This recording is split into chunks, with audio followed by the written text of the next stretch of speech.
Yakutia, el corazón congelado de Rusia.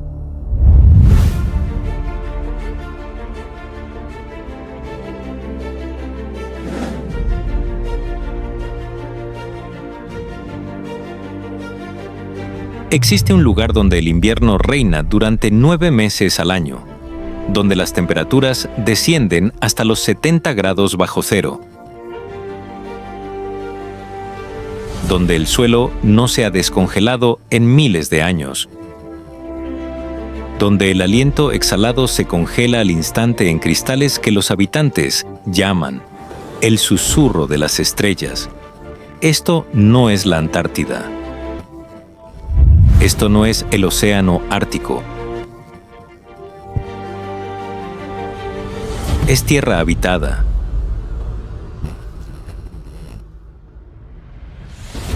Es el hogar de casi 1 millón de personas que han dominado el arte de sobrevivir en la región permanentemente habitada, más fría de la Tierra. Bienvenidos a Yakutia, la República de Sajá, el corazón congelado de Rusia, más grande que la India, extendida a lo largo de 3 usos horarios y cubierta por permafrost de hasta 500 metros de profundidad. Yakutia es una tierra de extremos que desafía la comprensión humana. Aquí, el río Lena se congela con tal solidez que los camiones pueden cruzarlo. Aquí, los diamantes emergen de antiguas chimeneas volcánicas. Aquí, mamuts lanudos perfectamente conservados aparecen al derretirse el hielo, con carne que sigue siendo comestible después de 40.000 años. Pero Yakutia es más que frío extremo. Es un crisol donde culturas ancestrales desarrollaron estrategias para sobrevivir a lo aparentemente imposible. Donde la industria moderna extrae riquezas inimaginables de una tierra congelada. Donde el cambio climático está transformando el paisaje y la vida a una velocidad visible de un año a otro.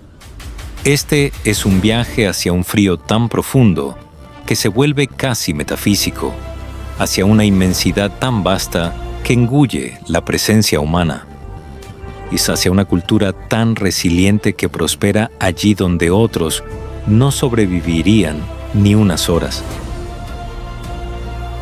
Prepárate. Lo que estás a punto de experimentar redefinirá tu comprensión del frío, de la supervivencia. Intenta matarte. Acompáñanos al corazón congelado. Suscríbete para más documentales de viaje desde los rincones más remotos del planeta y deja un comentario. ¿Desde dónde nos estás viendo? Oymyakon, el lugar habitado más frío. En un valle del este de Yakutia se encuentra Oymyakon, con una población de 500 habitantes, poseedor del récord de la temperatura más baja jamás registrada en un lugar habitado, menos 67,7 grados Celsius, registrada en 1933. Las mediciones no oficiales han sido aún más bajas, quizá menos 71 grados, un frío tan extremo que el termómetro no podía medirlo. ¿Qué significa este frío en términos prácticos? Los motores de los autos deben mantenerse encendidos continuamente o jamás volverán a arrancar. Las baterías se agotan en cuestión de minutos. El acero se vuelve frágil y se hace añicos. El plástico se agrieta. El caucho se desintegra. La piel expuesta desarrolla congelación en menos de 2 minutos. Y el aliento exhalado no solo se vuelve neblina, se congela en cristales de hielo que tintinean al caer al suelo. El nombre del pueblo, irónicamente, significa agua que no se congela, una referencia a una fuente termal que mantiene una pequeña sección del río sin congelarse, proporcionando agua para los rebaños de renos. Esta fuente convirtió el lugar en un punto tradicional de parada para los pastores. Las autoridades soviéticas, en su sabiduría, decidieron establecer aquí un asentamiento permanente. El resultado es un monumento a la obstinación humana. Un pueblo que existe porque alguien decidió que debía existir, pese a que todos los factores ambientales gritaban lo contrario. La vida en Oymyakon exige vigilancia constante, que los edificios se construyen sobre pilotes para evitar que el calor estructural derrita el permafrost y provoque derrumbes. Las tuberías de agua, si es que existen, corren por encima del suelo dentro de cajas aisladas. La mayoría de los residentes aún utiliza letrinas exteriores. La plomería interior es casi imposible cuando las tuberías se congelan por completo.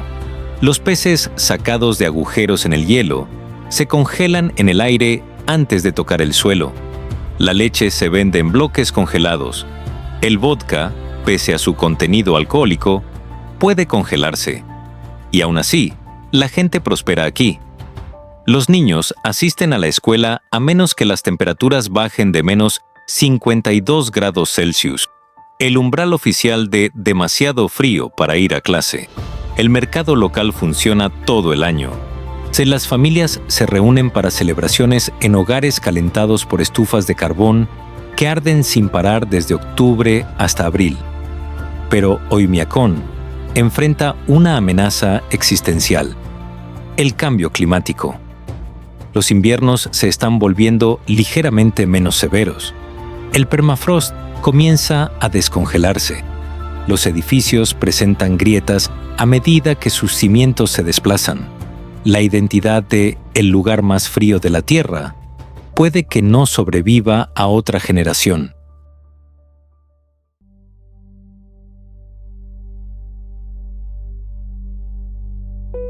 Verkhoyansk, el otro polo. Oymyakon tiene un rival. Verkhoyansk, ubicado más al norte, reclama su propio récord de menos 67,8 grados Celsius. Ambos pueblos mantienen una competencia amistosa por el título de Polo del Frío, cada uno afirmando su supremacía en sobrevivir a lo insuperable.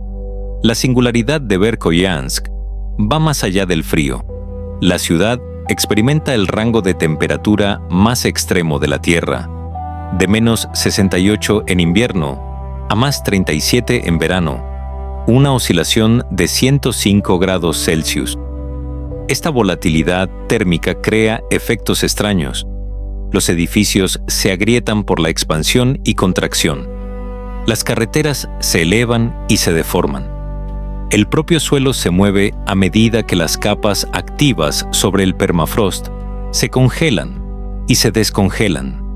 Fundada en 1638 como un fuerte cosaco y posteriormente utilizada como lugar de exilio político, Verkhoyansk posee una historia más oscura que Oymyakon.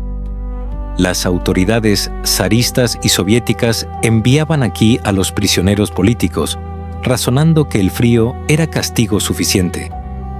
No hacían falta muros ni guardias. El propio entorno era la prisión. Muchos no sobrevivían a su primer invierno.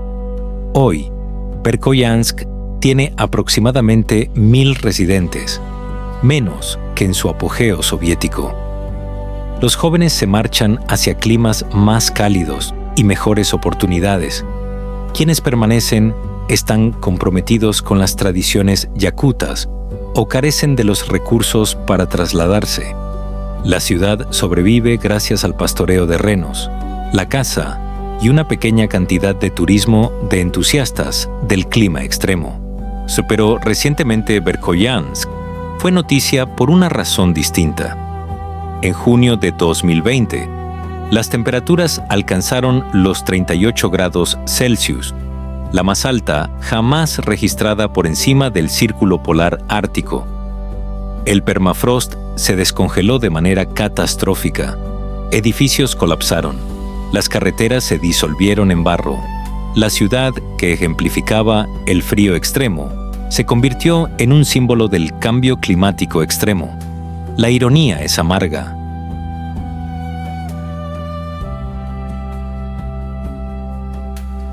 The Science of Extreme Cold, la ciencia del frío extremo. ¿Por qué Yakutia es tan fría?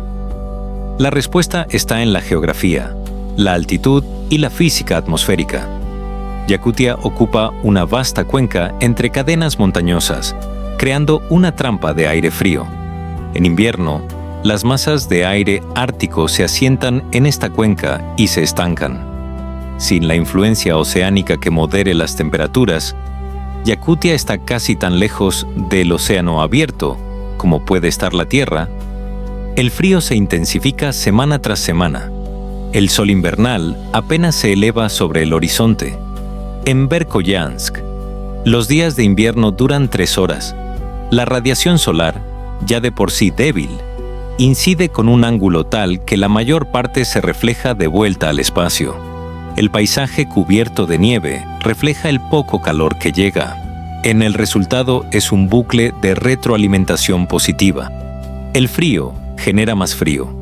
Los cielos despejados de invierno, hermosos de observar, son mortales. La capa de nubes actúa como aislante, atrapando el calor. Los cielos despejados permiten que el poco calor existente se irradie directamente al espacio.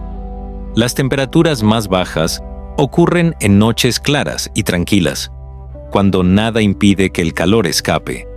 El permafrost de Yakutia se extiende hasta profundidades de 500 metros, el más profundo de la Tierra.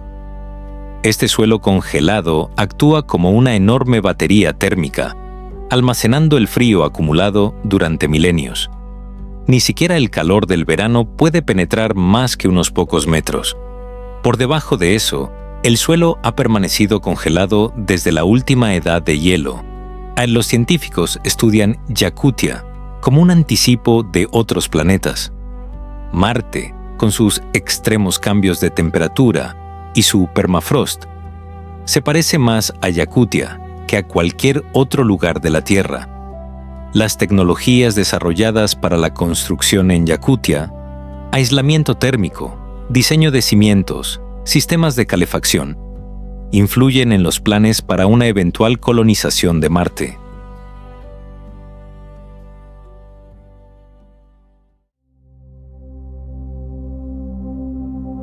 Ciudades sobre permafrost. Yakutsk, la capital de Yakutia, es la ciudad más grande construida sobre permafrost continuo. Tiene una población de 300.000 personas, la mayoría viviendo en bloques de apartamentos de la era soviética construidos sobre pilotes de concreto para evitar la transferencia de calor al suelo congelado inferior. Caminar por Yakutsk en invierno revela maravillas de la ingeniería y sus fallas. Los edificios exitosos se mantienen nivelados, con sus pilotes firmemente anclados en el permafrost. Los edificios fallidos se inclinan en ángulos alarmantes, víctimas del suelo que se descongela bajo sus cimientos. Algunos bloques de apartamentos han sido abandonados, demasiado peligrosos para habitar, demasiado costosos para demoler. Permanecen como advertencia. Respeta el permafrost o destruirá lo que construyas. La infraestructura de la ciudad existe simultáneamente sobre y bajo tierra. Las tuberías de calefacción, las redes de agua y los sistemas de alcantarillado recorren utilidores, corredores aislados sobre el suelo, a los que se puede acceder para mantenimiento sin excavar el terreno congelado. Estos utilidores crean una segunda ciudad sobre la primera, una red de túneles y pasajes que proporcionan servicios esenciales.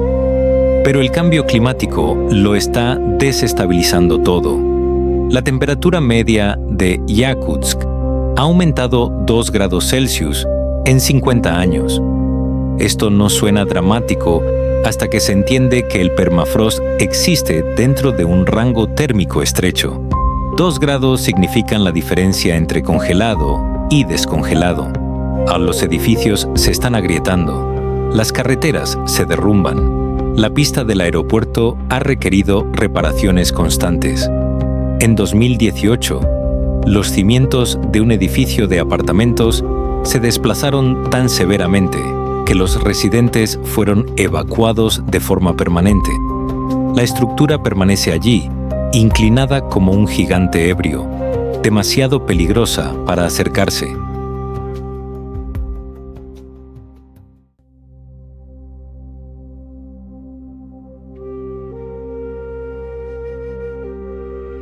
La carretera de los huesos.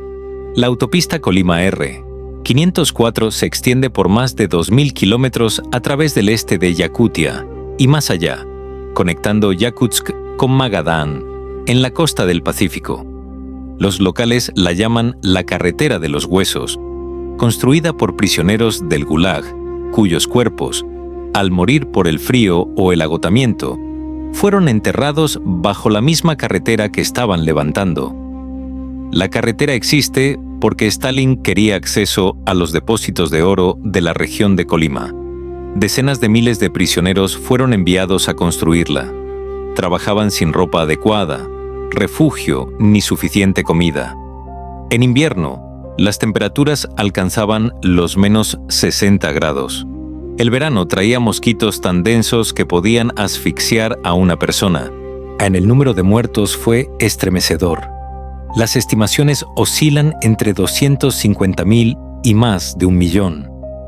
Hoy, la carretera de los huesos es la principal conexión de Yakutia con el mundo exterior. Los camiones transportan suministros durante el breve verano, cuando la carretera es transitable. En invierno, la superficie se vuelve más lisa. El suelo congelado ofrece mejor firme que el barro veraniego, pero también exponencialmente más peligrosa. Una avería significa la muerte en cuestión de horas. Quedarse sin combustible implica congelarse antes de que llegue ayuda. La autopista atraviesa paisajes de belleza y horror surrealistas.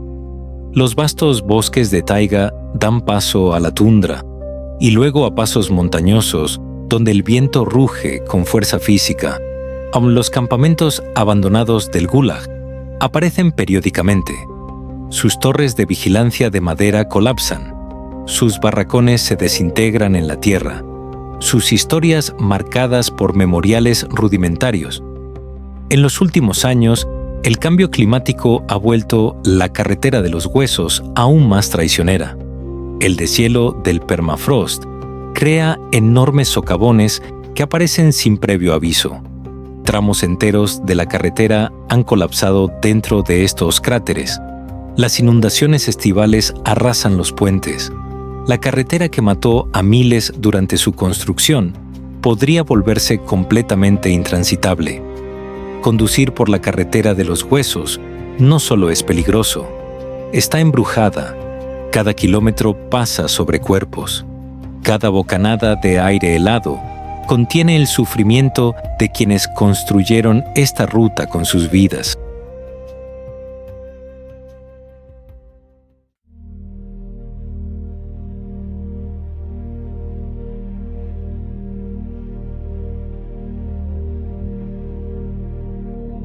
Diamond and Permafrost, Mirny, The Diamond Crater Diamante y Permafrost Mirny, el cráter de los diamantes. En el oeste de Yakutia se encuentra Mirny, una ciudad de 40.000 habitantes construida alrededor de un agujero en la tierra, la mina Mir, una de las mayores minas de diamantes del mundo. El tajo abierto supera los 1.700 metros de diámetro y los 525 metros de profundidad, descendiendo en terrazas que se enroscan hacia la oscuridad.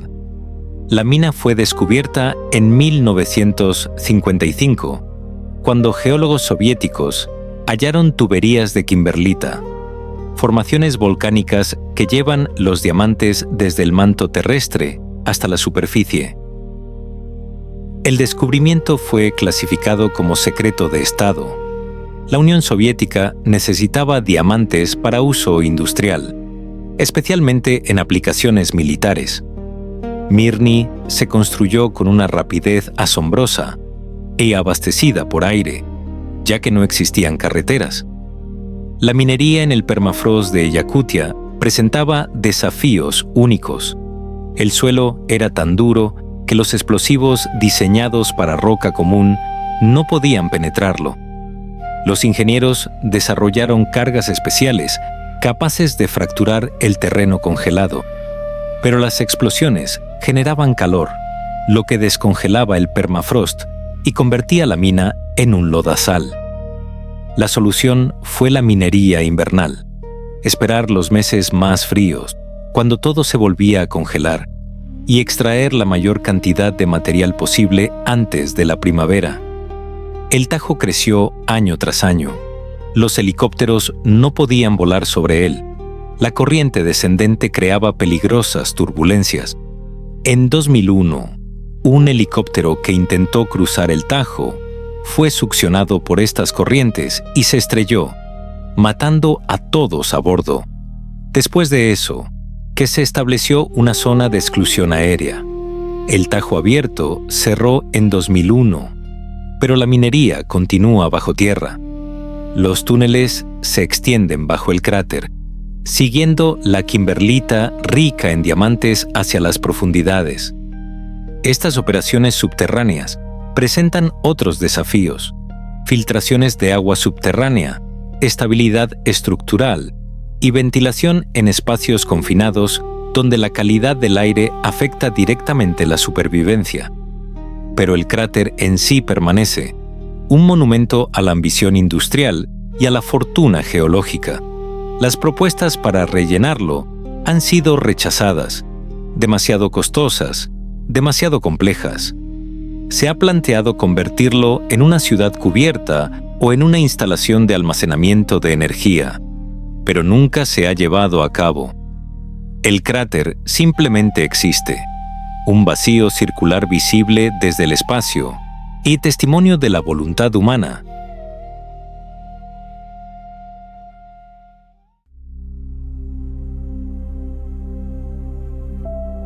El cementerio de mamuts preservado de la Edad de Hielo. Yakutia es la principal fuente mundial de restos de mamuts. Cada año, el deshielo del permafrost deja al descubierto mamuts lanudos, preservados con tal perfección que su carne, pelaje y órganos internos permanecen intactos tras 40.000 años. El comercio de marfil de mamut es considerable. Los colmillos, legales para recolectar y vender, a diferencia del marfil de elefante, alcanzan precios elevados entre talladores y coleccionistas. Los cazadores yakutos pasan los veranos recorriendo riberas y acantilados erosionados en busca de marfil expuesto. Un solo colmillo grande puede valer decenas de miles de dólares. Pero los hallazgos más valiosos son los mamuts completos. Los científicos pagan sumas importantes por especímenes intactos que puedan estudiarse. En 2013, una hembra de mamut recuperada en Yakutia estaba tan bien conservada que se extrajo sangre de sus venas. La sangre se había congelado en plena circulación 40.000 años atrás. Estos descubrimientos plantean preguntas fascinantes sobre la desextinción. ¿Podría el ADN del mamut utilizarse para resucitar la especie? Los científicos han extraído ADN viable de mamuts yakutos. La tecnología para la clonación existe. Las preguntas éticas son profundas. Algunos investigadores sostienen que los mamuts podrían ayudar a combatir el cambio climático. Los grandes herbívoros que pisan la tundra ártica transforman los matorrales nuevamente en pastizales, que reflejan más luz solar y mantienen el permafrost congelado. Los mamuts, onde diseñados o resucitados, podrían cumplir esta función ecológica. Otros argumentan que la desextinción es arrogancia. Llevamos a los mamuts a la extinción mediante la caza y el cambio climático. Traerlos de vuelta no aborda ni la ética de la extinción ni la crisis climática. Es exhibicionismo tecnológico, no conservación. Mientras tanto, el deshielo del permafrost sigue exponiendo mamuts a un ritmo acelerado. Los ríos que socavan las orillas congeladas dejan al descubierto colmillos, huesos y esqueletos completos. Las comunidades indígenas han recolectado marfil de mamut durante siglos, pero la caza comercial es relativamente reciente. El pueblo Saja posee tradiciones complejas respecto a los mamuts. Algunos los consideran criaturas sagradas, cuyos restos no deben perturbarse.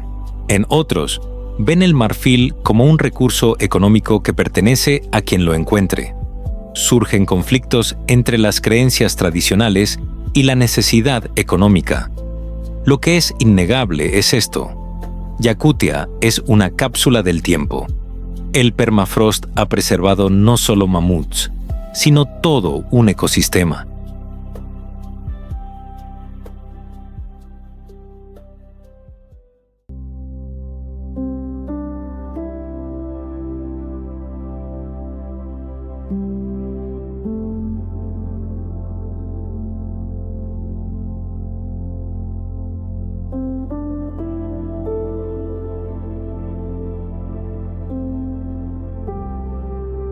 El cráter de Batagaica. En el norte de Yakutia, la Tierra se ha abierto. El cráter de Batagaica, conocido localmente como la Puerta al Inframundo, es una enorme depresión termocárstica, un área colapsada donde el deshielo del permafrost ha provocado el hundimiento del terreno. El cráter mide casi 1 milla de largo y unos 90 metros de profundidad, y continúa expandiéndose a un ritmo de 10 a 30 metros por año. Comenzó a formarse en la década de 1960, cuando el bosque fue talado para la minería.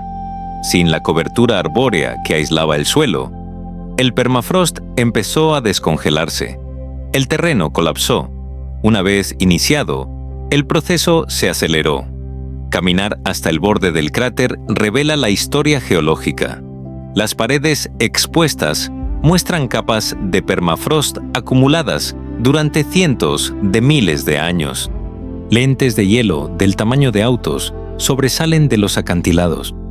Materia orgánica congelada desde antes de la existencia de los humanos modernos se descongela y se descompone, liberando carbono acumulado durante milenios. El cráter expone especímenes de múltiples períodos de la edad de hielo. Los investigadores han recuperado huesos de caballos antiguos, bisontes, mamuts y animales más pequeños. Troncos de árboles de bosques que crecieron hace 200.000 años emergen perfectamente preservados.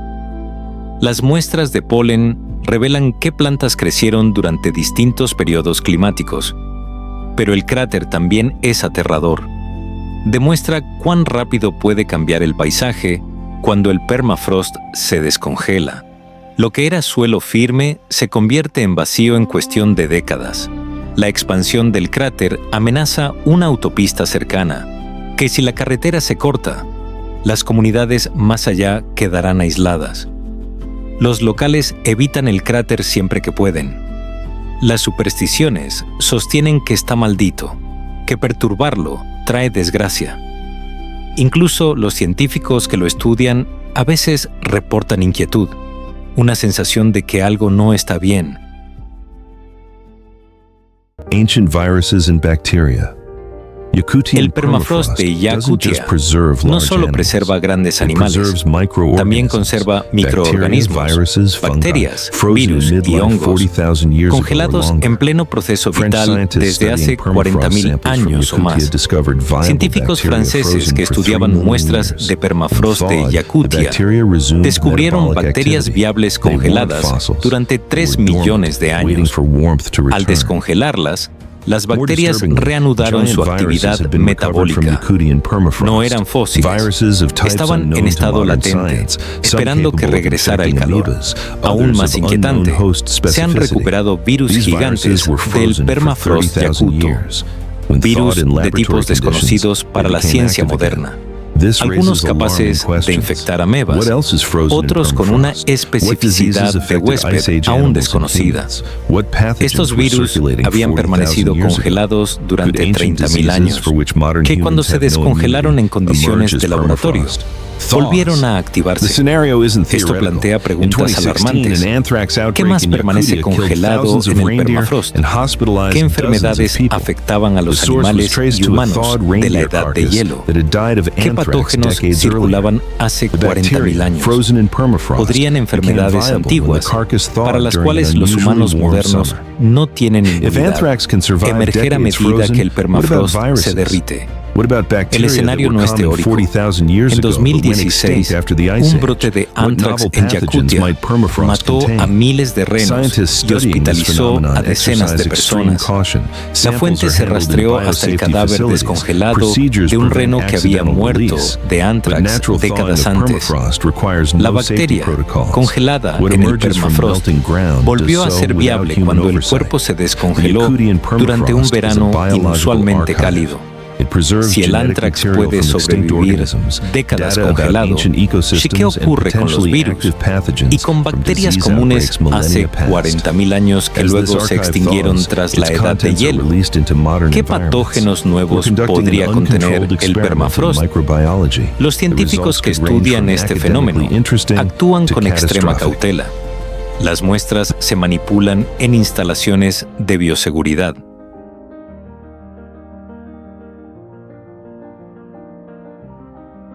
El sitio del cuerno de rinoceronte de Yana.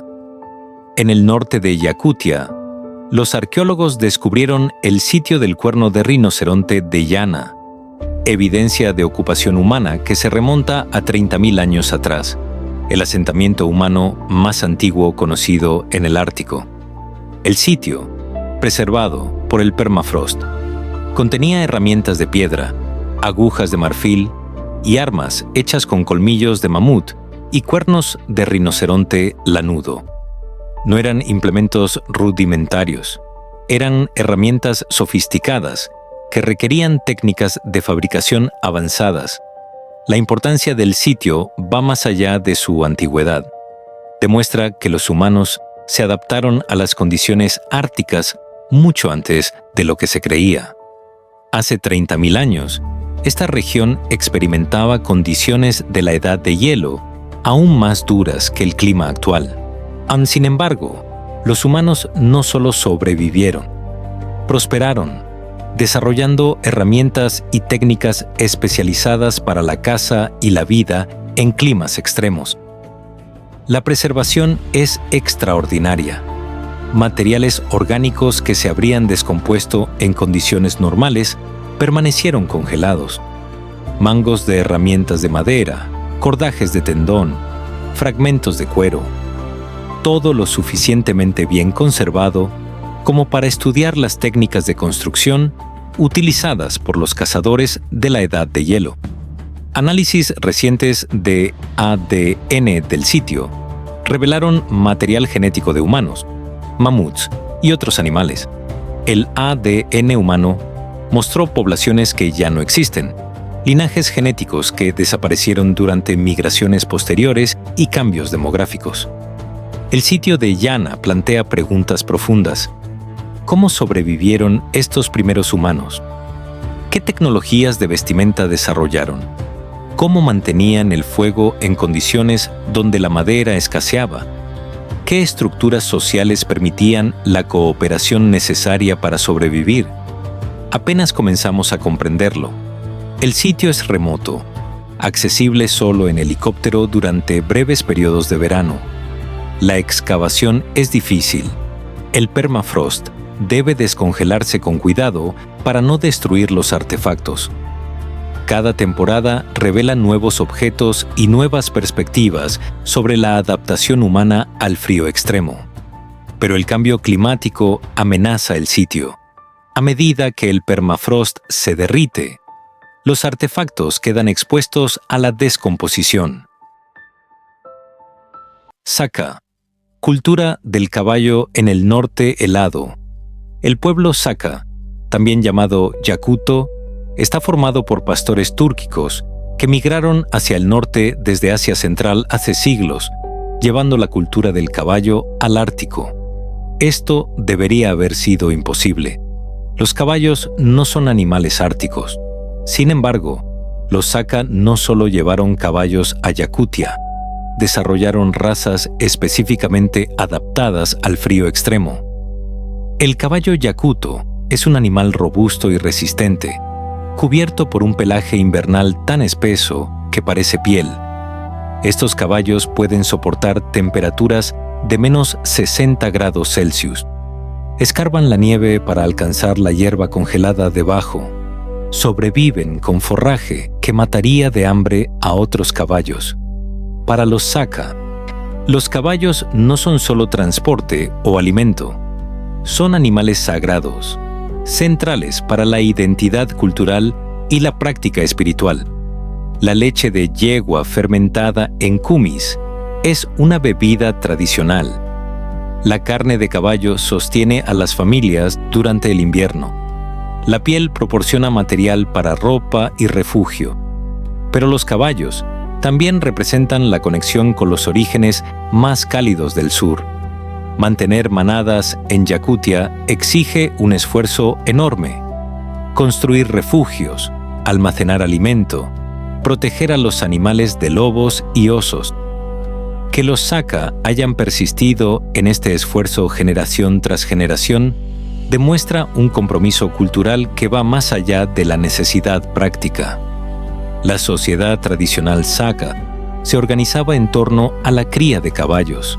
Las familias ricas poseían grandes manadas.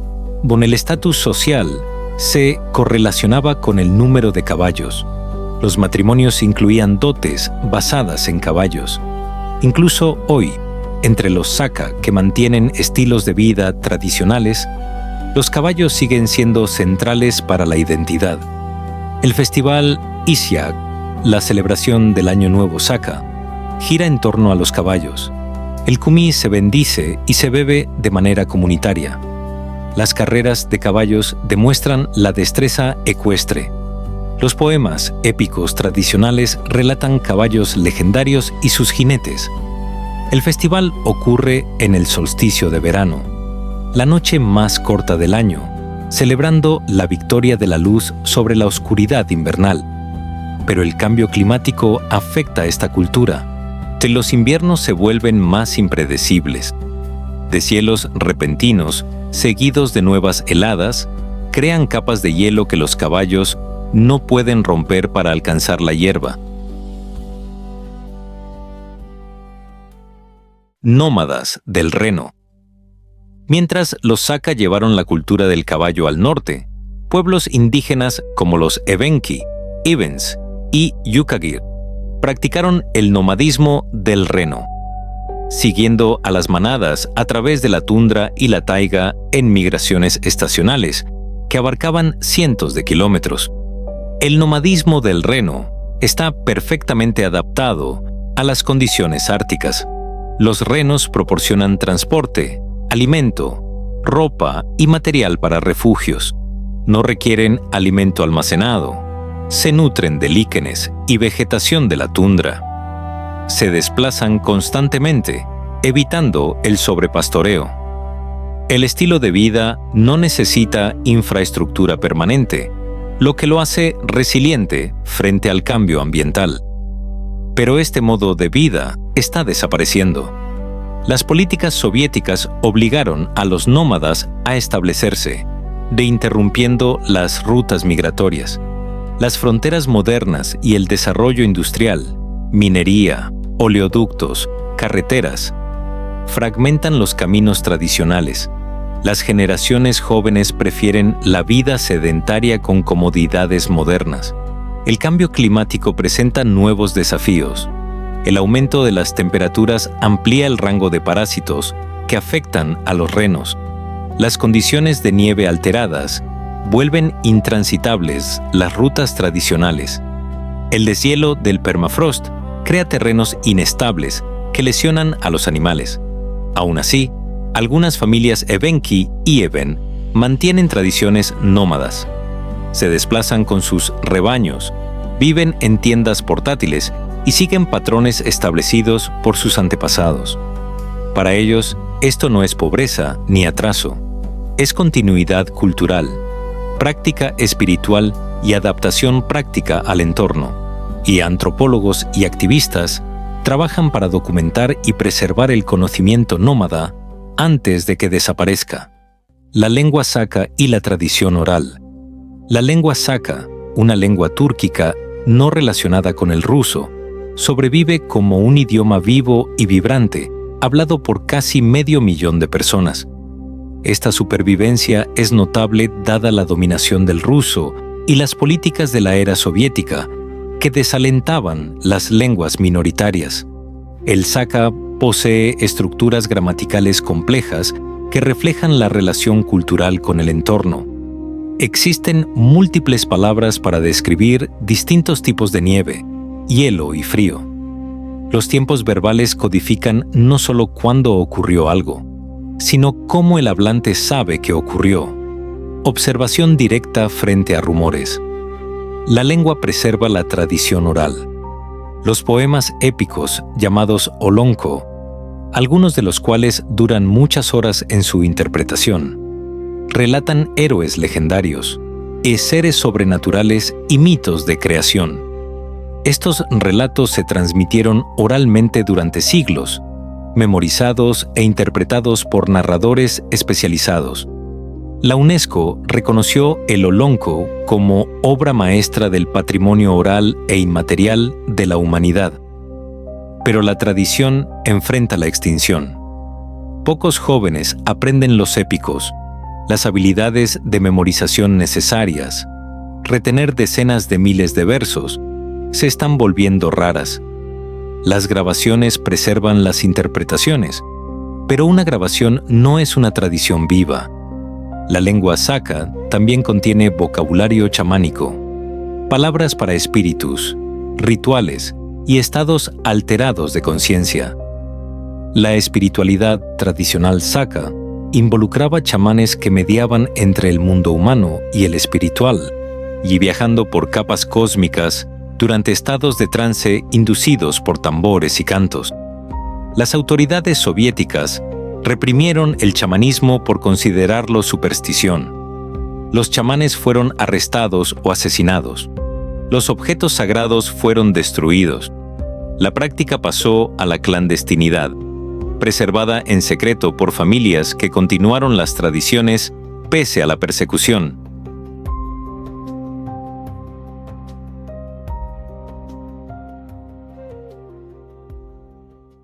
Arquitectura.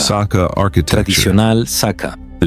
La vivienda tradicional Saka, llamada Balagan, es una maravilla arquitectónica de adaptación al clima frío, construida con troncos, techo inclinado y aislamiento de tierra. El Balagan fue diseñado para conservar el calor mientras permite la salida del humo.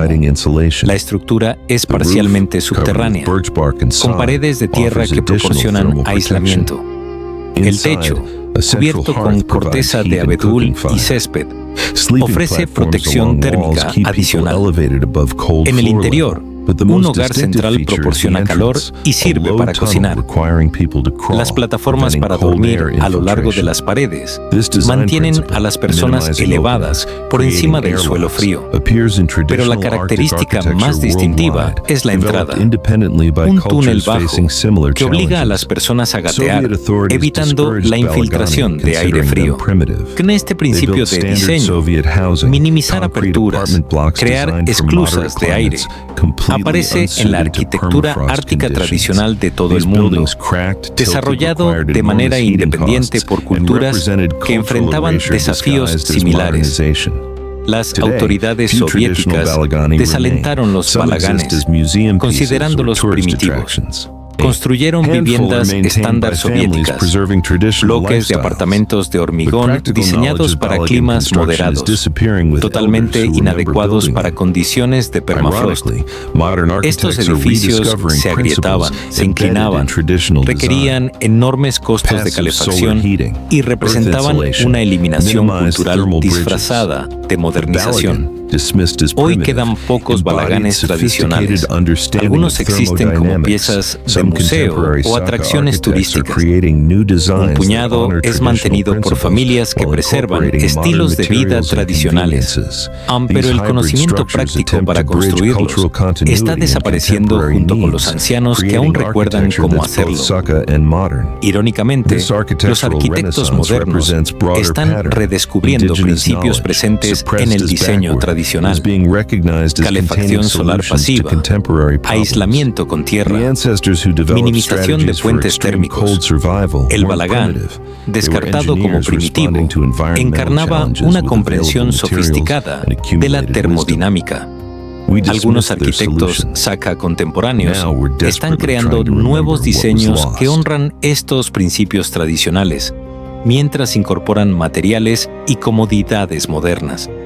Estas estructuras híbridas intentan unir continuidad cultural y necesidades actuales, creando una arquitectura que sea a la vez Saka y moderna. Este renacimiento arquitectónico refleja un patrón más amplio. El poderoso río Lena. El río Lena, el cuarto más largo del mundo, domina el paisaje y la vida de Yakutia. Nacido en las montañas cercanas al lago Baikal, el Lena fluye 4.400 kilómetros hacia el norte a través de Yakutia hasta el Océano Ártico, drenando un área mayor que Europa Occidental. Durante 8 o 9 meses al año, el Lena permanece completamente congelado. El hielo alcanza un grosor de 2 a 3 metros, lo suficientemente fuerte como para soportar camiones que transportan suministros a comunidades remotas. El río congelado se convierte en una autopista, la ruta más lisa y, a menudo, la única hacia asentamientos sin acceso por carretera. Pero el deshielo primaveral es catastrófico. A medida que suben las temperaturas, el hielo comienza a derretirse desde abajo, mientras la superficie sigue congelada. La presión aumenta. Finalmente, el hielo se quiebra con fuerza explosiva. Enormes placas de hielo, que pesan cientos de toneladas, se estrellan río abajo, destruyendo todo a su paso. Los atascos de hielo se forman cuando los bloques se acumulan en curvas o estrechamientos del río, creando presas temporales. El agua se acumula detrás de estos bloqueos, inundando las zonas cercanas. Cuando las presas ceden, muros de agua avanzan río abajo con una fuerza devastadora. Las comunidades a lo largo del Lena han sido destruidas repetidamente por estas inundaciones. Aún así, la gente regresa, reconstruyen. El Lena proporciona transporte, agua y peces. La vida sin el río es imposible. Vivir con él implica aceptar la destrucción periódica como el precio de habitar sus orillas. El cambio climático está alterando los patrones de deshielo. El derretimiento temprano genera nuevas dinámicas en el hielo. El aumento del volumen de agua debido al deshielo del permafrost provoca inundaciones mayores. Algunas comunidades se trasladan a terrenos más altos, otras se fortifican contra crecidas que saben que empeorarán. El Lena también revela la historia geológica. Los pilares del Lena, una serie de formaciones rocosas verticales a lo largo del río, se elevan hasta 100 metros, antiguos acantilados de piedra caliza esculpidos por la erosión en formas fantásticas.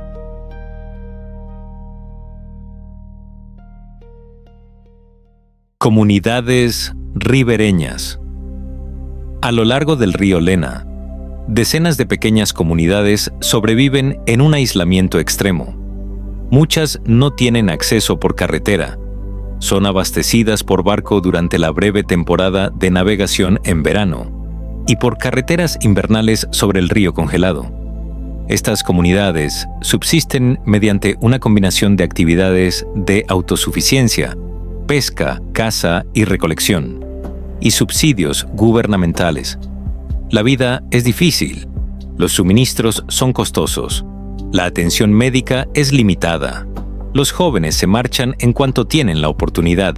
Sin embargo, algunos residentes no vivirían en ningún otro lugar. Hablan de su conexión con la tierra, del estilo de vida tradicional y de la libertad frente a las presiones urbanas. En las ciudades, dicen, la gente está rodeada, pero sola. Aquí, que la población es escasa, pero todos se conocen. Los lazos comunitarios son fuertes porque la supervivencia depende de la ayuda mutua. El aislamiento invernal puede ser psicológicamente desafiante. Meses de oscuridad, temperaturas que impiden la actividad al aire libre y comunicación limitada con el exterior. Algunos desarrollan depresión estacional, otros prosperan en la quietud, usando el largo invierno para las artesanías, la lectura o la práctica espiritual. La ruptura del hielo en primavera se celebra como una fiesta. Cuando el hielo comienza a moverse, comunidades enteras se reúnen para observar, vitoreando cuando el invierno finalmente cede. Peces del río congelado.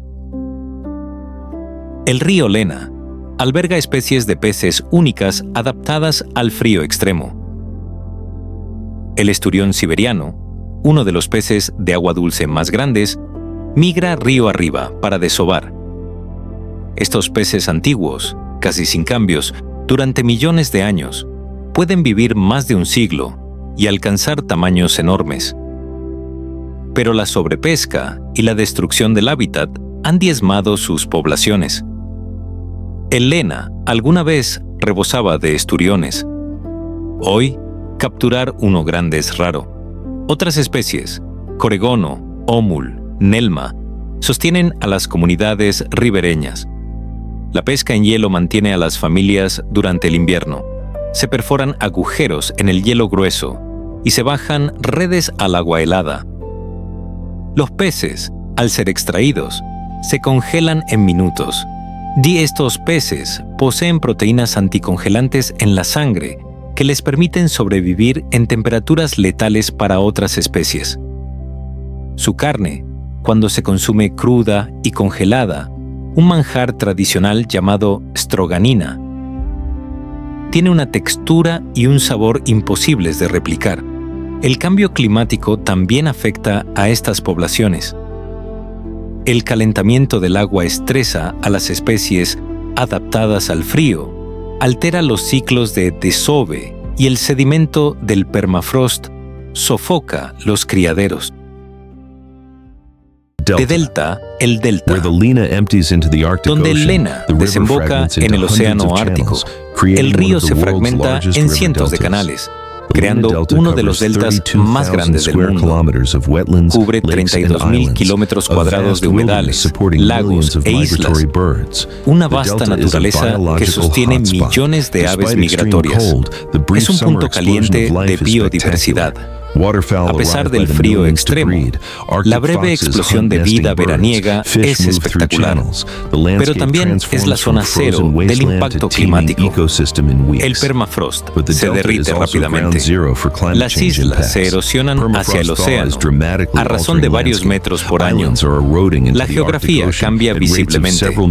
Las comunidades indígenas enfrentan decisiones imposibles: reubicarse y abandonar tierras ancestrales, o quedarse y reparar daños constantes. El delta demuestra una dura verdad.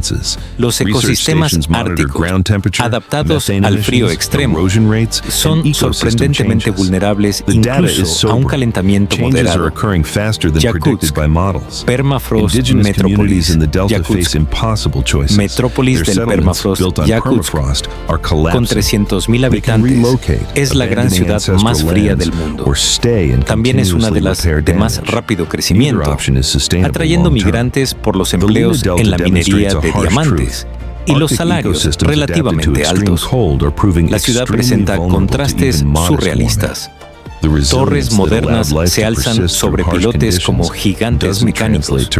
Centros comerciales comparables a los de Moscú contrastan con los menos 50 grados Celsius del exterior.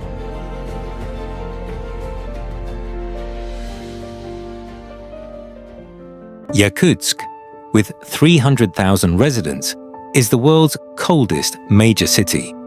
It's also one of the fastest growing, attracting migrants from across Russia and beyond, drawn by diamond mining jobs and relatively high wages. The city presents surreal contrast. Modern apartment towers stand on stilts like mechanical giants. Shopping malls compete with any in Moscow. Their heated interiors a stark contrast to -50 outside. Traffic jams form at -40. Cars running continuously, drivers wearing fur hats, and heavy coats even for brief trips. Winter in Yakutsk is a battle against cold. Buses run constantly. If they stop, engines freeze. Cars must be plugged into electrical heating posts overnight. Outdoor markets sell frozen fish stacked like cordwood, frozen milk in blocks, frozen meat that must be sawed rather than cut. Yet life continues normally by local standards. Children attend school unless temperatures drop below -50. Businesses operate, people socialize. There's a saying, there's no bad weather, only bad clothing. Yakutsk residents invest heavily in clothing, fur coats, fur hats, insulated boots. Proper clothing makes -40 merely uncomfortable rather than deadly. The city has developed unique cultural identity. Yakutsk hosts theaters, museums, and universities. The Sakha Theater performs traditional and contemporary works in the Sakha language. The Mammoth Museum displays Ice Age specimens. The Melnikov Permafrost Institute attracts scientists worldwide. But Yakutsk faces existential crisis. Permafrost thaw is accelerating. Buildings are collapsing. Infrastructure is failing. The city requires constant and expensive maintenance just to remain habitable. Long-term sustainability is questionable. Some planners advocate controlled retreat, gradually relocating population to more stable locations. Others propose massive infrastructure investment, essentially rebuilding the city with foundations designed for thawing. Yakutia cuenta con sólidas instituciones educativas. La Universidad Federal del Nordeste, en Yakutsk, es la universidad más grande del noreste de Rusia y ofrece programas en ciencias, humanidades y campos profesionales. Los estudiantes llegan desde toda Rusia y de países vecinos, pero persiste un patrón. Los jóvenes se van, estudian en Yakutsk o más al sur y luego no regresan. El atractivo de climas más cálidos, economías más diversas y mayores ofertas culturales es fuerte. Los padres invierten en la educación de sus hijos, sabiendo que educación significa partida. Esta fuga de cerebros amenaza el futuro de Yakutia. Los profesionales capacitados necesarios para la diversificación económica y la adaptación al cambio climático están abandonando la región. Los pueblos pierden a sus jóvenes adultos. Las áreas urbanas envejecen. Las tasas de natalidad caen por debajo del nivel de reemplazo en muchas comunidades. Las iniciativas gubernamentales intentan revertir la tendencia. Subsidios para jóvenes profesionales que regresan, ayuda para la vivienda, preferencia en la contratación para residentes locales. Pero estas medidas compiten contra fuerzas poderosas. Las oportunidades, el clima y la atracción cultural de las grandes ciudades. Algunos jóvenes sí regresan, motivados por la conexión con su tierra natal, las obligaciones familiares o el deseo de contribuir a la preservación de la cultura Sakha. Estos retornados a menudo se convierten en líderes comunitarios, maestros y activistas.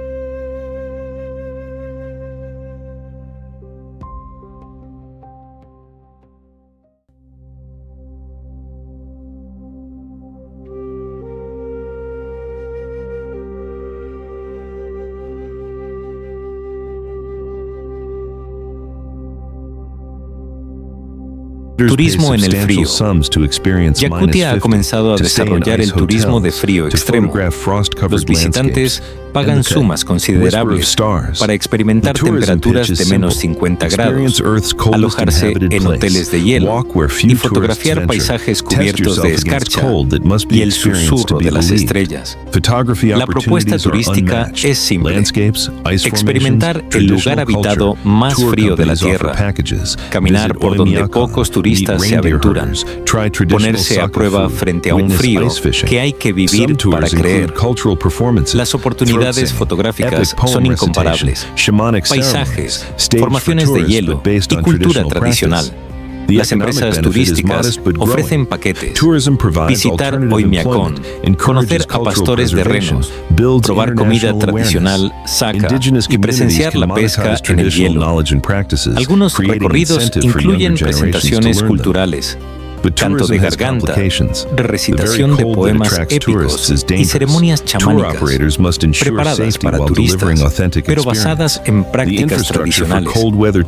El beneficio económico es modesto, pero va en aumento. El turismo ofrece empleo alternativo, fomenta la preservación cultural y genera conciencia internacional. Las comunidades indígenas pueden monetizar conocimientos y prácticas tradicionales, creando incentivos para que las generaciones más jóvenes los aprendan. Pero el turismo también tiene complicaciones. El mismo frío que atrae a los visitantes es peligroso. Los operadores turísticos deben garantizar la seguridad mientras ofrecen una experiencia auténtica. La infraestructura para el turismo en climas extremos es mínima. Pocos hoteles fuera de Yakutsk, transporte limitado y servicios de emergencia con recursos escasos. Y el cambio climático también está afectando al turismo. Derechos indígenas y extracción de recursos. Los pueblos indígenas de Yakutia, Saka, Evenkis, Evens, Yukagires y otros tienen un estatus legal complejo. La República de Sajá cuenta con una autonomía considerable dentro de la Federación Rusa y el idioma Saka tiene estatus oficial junto al ruso. Pero la autonomía tiene límites. Las decisiones sobre la extracción de recursos se toman en Moscú. Las operaciones mineras avanzan sin consulta a los pueblos indígenas. Los territorios tradicionales son apropiados con compensaciones mínimas. Las protecciones legales de los derechos indígenas existen sobre el papel, pero se aplican de manera débil. Los Saka, al ser la población mayoritaria de la República, tienen más poder político que los grupos indígenas más pequeños. Las comunidades Evenki y Even, de que se cuentan por miles y no por cientos de miles, tienen menos influencia. Sus territorios tradicionales son remotos, lo que facilita imponer la extracción de recursos sin que los Saka urbanos sean testigos de los impactos. En los últimos años, han estallado conflictos por la expansión minera. Las comunidades indígenas bloquean carreteras, presentan peticiones a las autoridades y organizan protestas. Están motivadas por preocupaciones ambientales y por la preservación cultural, pero también por agravios económicos. Ven cómo se extrae riqueza de sus tierras mientras reciben beneficios mínimos. La respuesta del gobierno ruso ha sido ambigua. Se han hecho algunas concesiones, mayores compensaciones, requisitos de mitigación ambiental, procedimientos de consulta. Pero las dinámicas fundamentales de poder no han cambiado. El Estado controla los recursos. Los pueblos indígenas pueden reclamar, pero no impedir la extracción. El cambio climático añade urgencia. A medida que el permafrost se derrite, los territorios tradicionales de caza y pastoreo se vuelven inutilizables. Las comunidades indígenas necesitan economías alternativas,